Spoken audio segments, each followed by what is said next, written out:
আবারও ইয়েমেনি সশস্ত্র গোষ্ঠী হুথিদের হামলার শিকার হল যুক্তরাষ্ট্রের রণতরী ইউএসএস হ্যারি এস ট্রুম্যান। রোববার স্থানীয় সময় সকালে যুদ্ধজাহাজটিতে হামলা চালিয়েছে হুথিরা। গোষ্ঠীটির দাবি, এই হামলা যুক্তরাষ্ট্রের আগ্রাসনের জবাব এবং ইয়েমেনের গুরুত্বপূর্ণ স্থাপনা ধ্বংস করার প্রতিক্রিয়া।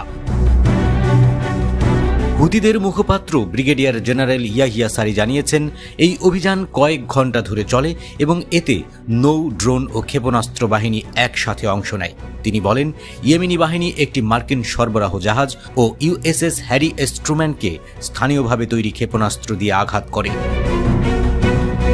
তিনি আরও বলেন, ফিলিস্তিনিদের পাশে দাঁড়ানো ইয়েমেনের জন্য ধর্মীয় ও মানবিক দায়িত্ব। যতদিন গাজায় ইসরায়েলি হামলা ও অবরোধ চলবে, ততদিন ইয়েমেনের অভিযানও চলবে। এর আগে ইয়েমেনি ড্রোন বাহিনী ইসরায়েলের তেল আবিবে একটি সামরিক স্থাপনায় হামলা চালিয়েছে।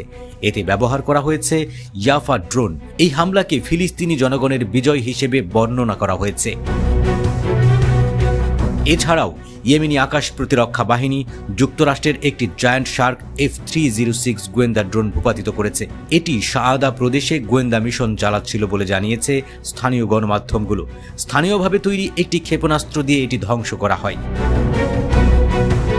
এর আগে ইয়েমেনি ভূখণ্ডে নতুন করে বিমান হামলা চালিয়েছে যুক্তরাষ্ট্র। শনিবার রাতে শাহাদা শহরে হাফসিন এলাকায় একটি সৌরবিদ্যুৎ স্টোর ও একটি বাড়িতে চালানো হয় হামলা। এই হামলায় 2 জন নিহত ও 4 জন আহত হয়েছে বলে খবর পাওয়া গেছে। মার্কিন যুদ্ধবিমান আরও 5টি হামলা চালিয়েছে শাহাদা শহরের পূর্ব দিকে। লোহিত সাগরের দক্ষিণ প্রান্তে অবস্থিত কৌশলগত কামারান দ্বীপেও 5 বার বোমা ফেলা হয়েছে।